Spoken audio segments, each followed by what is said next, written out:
Assalamualaikum Pak. Waalaikumsalam warahmatullahi wabarakatuh. Sebelumnya mohon izin, saya mau mewawancarai Bapak terkait untuk bagaimana cara-cara pengambilan keputusan. Kebetulan ini berhubungan dengan tugas saya di Guru Penggerak Pak. Oh iya. Silakan. Bisa dimulai Pak? Ya bisa. Baik Pak, untuk pertanyaan yang pertama, selama ini bagaimana Bapak dapat mengidentifikasi kasus-kasus yang merupakan dilema etika atau bujukan moral? Oh, jadi cara mengidentifikasinya memang harus dilaksanakan secara cermat dan teliti. Karena mau tidak mau keputusan harus diambil dan ini mungkin yang paling ditekankan itu masalah keadilan. Terima kasih ya Pak. Jadi untuk pertanyaan pertama ini, yang paling utama adalah kita harus cermat dan teliti ya Pak.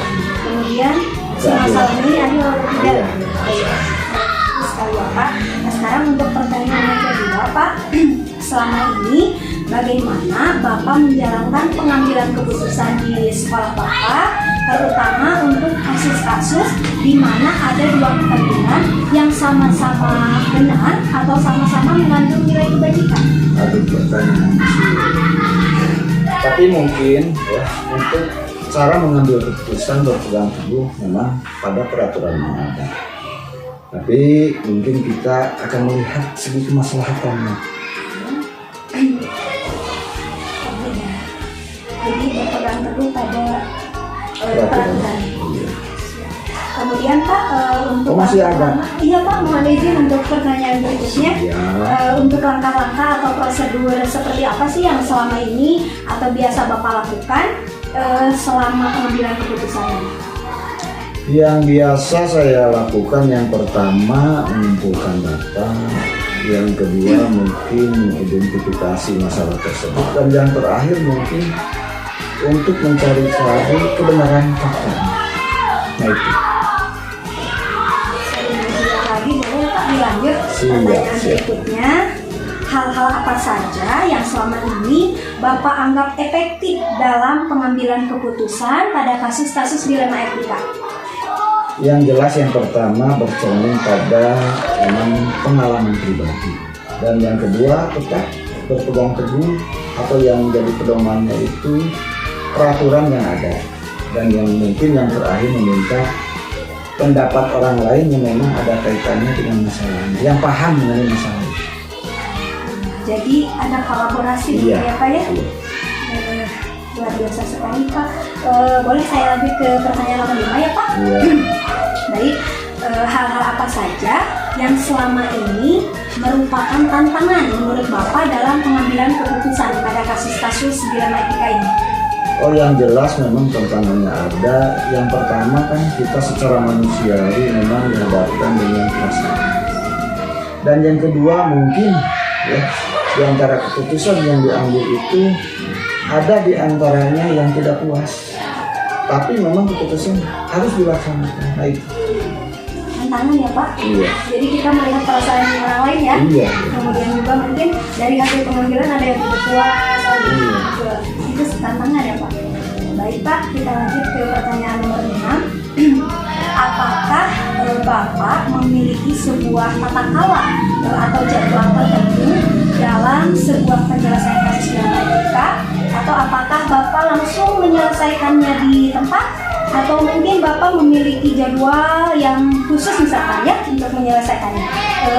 Mohon izin, bentuk atau prosedurnya seperti apa ya Pak yang Bapak lakukan? Jadi begini ya, kalau mengenai jadwal itu tidak ada jadwal. Biasanya jadi spontanitas. Jadi secara refleks bila ada permasalahan mungkin, nah itu dilaksanakan. Tapi memang permasalahan itu beda lagi ya. Permasalahan ada yang sulit, ada yang mudah ya. Tapi ada yang rumit. Nah kalau permasalahan yang rumit mungkin sampai beberapa kali. Oh iya, jadi seperti itu ya Pak. Ya, tidak ada jadwal khusus. Tidak ada jadwal khusus. Terima kasih untuk pertanyaan berikutnya. Apakah adakah maksudnya ya Pak, mohon maaf, apakah ada seseorang atau faktor-faktor lain gitu ya yang selama ini mempermudah atau membantu Bapak dalam pengambilan keputusan dalam kasus-kasus seperti dilema etika ini? Oh, yang jelas kalau yang membantu, yang pertama biasanya saya suka meminta pendapat guru-guru yang ada di sekolah. Dan yang kedua, mungkin permasalahan belum terselesaikan, saya minta pendapat dari para pengawas. Ada pengawas bina, ada pengawas sekolah maksudnya. Dan mungkin yang terakhir, tetap berpedoman pada peraturan yang ada. Luar biasa ya Pak, jadi kalau saya simak nih dari tadi, pokoknya yang penting kita tidak keluar dari peraturan Iya, Pak. peraturan. Iya. Baik Pak, ini pertanyaan yang terakhir. Siap. Dari semua hal yang telah tadi Bapak sampaikan, pembelajaran apa yang dapat Bapak petik dari pengalaman Bapak sendiri dalam mengambil keputusan ini Pak? Dalam mengambil keputusan memang jelas sulit. Secara manusiawi kadangkala kita itu dihadapkan pada perasaan. Dan mungkin yang kedua, karena yang namanya manusia, namanya keputusan itu memang harus dilaksanakan. Ada yang merasa puas, ada yang merasa tidak puas. Tapi apapun yang terjadi, memang ada manfaat ya dan hikmahnya itu. Ya, jadi pembelajarannya itu ya Pak, ada hikmah, ada manfaatnya ya. Dan mungkin tambahannya bisa dijadikan sebagai bahan pembelajaran untuk kita semua. Terima kasih Bapak, alhamdulillah ini wawancara kita alhamdulillah sudah selesai dan pertanyaan-pertanyaan sudah terjawab semua. Dan ini sangat membantu saya Pak. Terima kasih banyak untuk waktunya, untuk kesediaan Bapak di wawancara saya. Terima kasih banyak ya Pak. Selesai dan Bapak tahu mungkin program yang diemban yang diberikan oleh sebagai calon guru penggerak itu banyak. Mungkin Bapak hanya bisa memberi semangat, jalan terus, pantang mundur, maju. Siap, terima kasih banyak Bapak. Assalamualaikum warahmatullahi wabarakatuh. Assalamualaikum, selamat siang Pak. Waalaikumsalam warahmatullahi wabarakatuh. Selamat siang juga. Baik, bagaimana kabar Bapak di siang ini? Alhamdulillah baik. Mohon izin sebelumnya saya ingin mewawancarai Bapak. Kebetulan juga ini ada hubungannya dengan tugas saya di CGP tentang bagaimana sih pengambilan keputusan itu. Mohon izin untuk mewawancarai Bapak boleh? Silahkan, yang sekiranya saya bisa jawab, insya Allah saya bisa. Ya, itu silakan. Baik, di sini ada 8 pertanyaan ya Pak. Ya. Selama ini bagaimana Bapak dapat mengidentifikasi kasus-kasus yang termasuk pada kasus dilema etika atau bujukan moral? Dalam mengidentifikasi kasus-kasus yang merupakan dilema etika atau bujukan moral, kita dapat melihatnya dari bagaimana kasus itu mengarah ke hal-hal yang berhubungan dengan etika, kemudian juga norma sosial atau tidak. Tentunya kita dituntut untuk jeli dalam mengambil suatu keputusan tersebut, dan keputusan itu tidak tidak merugikan beberapa pihak, dan sebaliknya keputusan itu menguntungkan semua pihak. Seperti itu ya Pak. Kemudian bagaimana cara Bapak menjalankan pengambilan keputusan di sekolah Bapak, terutama untuk kasus-kasus di mana misalkan ada dua kepentingan yang sama-sama benar atau sama-sama mengandung nilai kebajikan?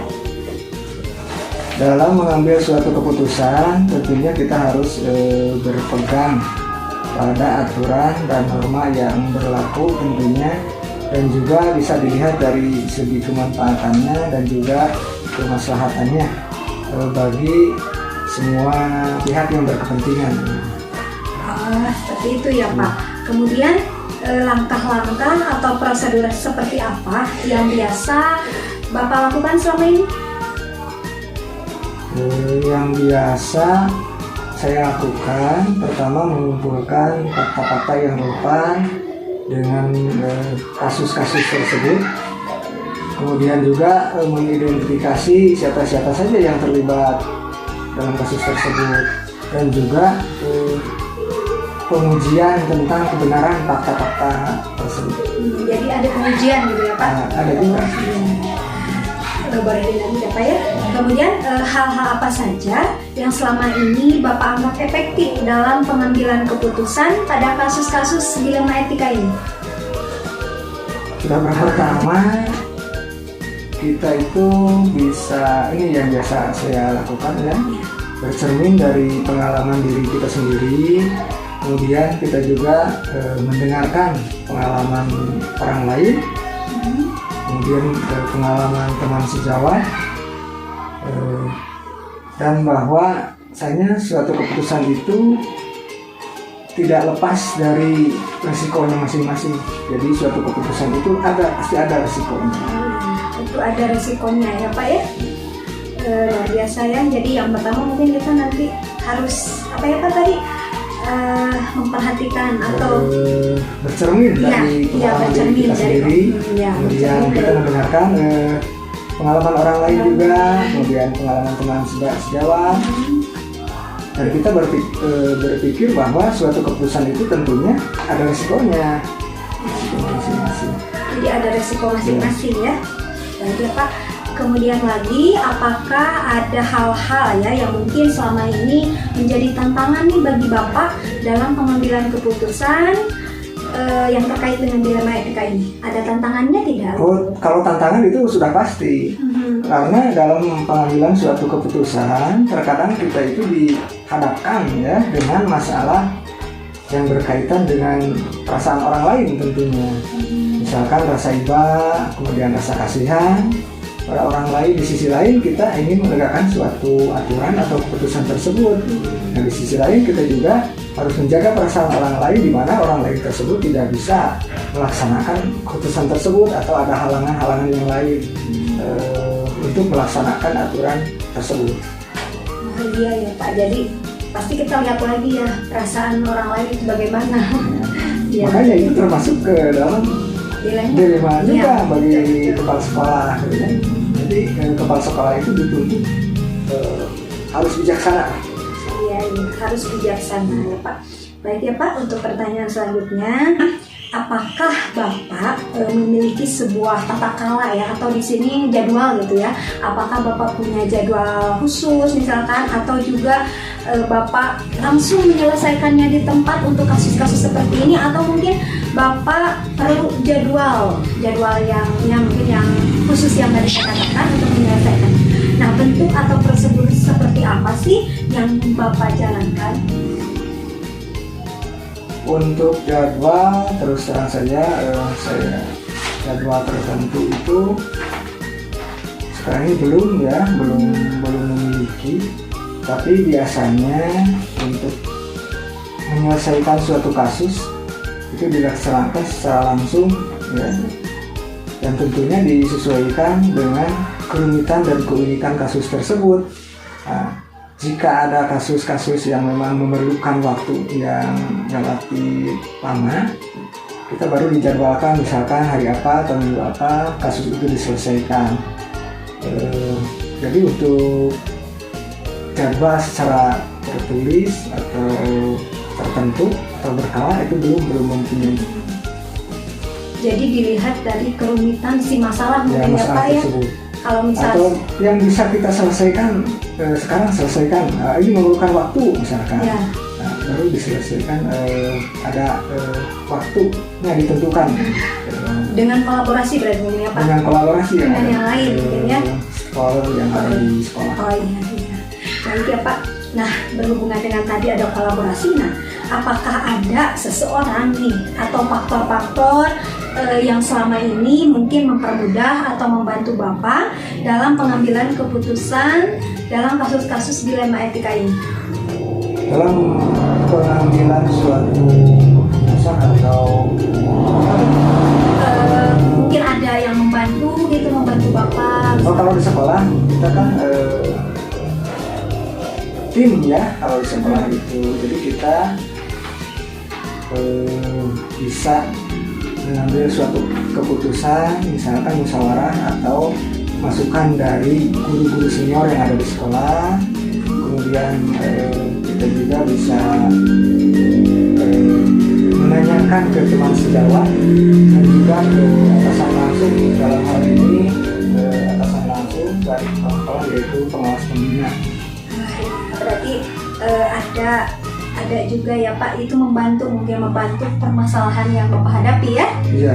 Iya. Yang itu bisa diambil kalau kita tidak atau diperlukan apabila kita tidak bisa menyelesaikan permasalahan tersebut. Oh iya, jadi selama Bapak bisa menyelesaikannya bisa ya tanpa kalau kita bisa menyelesaikannya sendiri gitu ya, tidak bisa tidak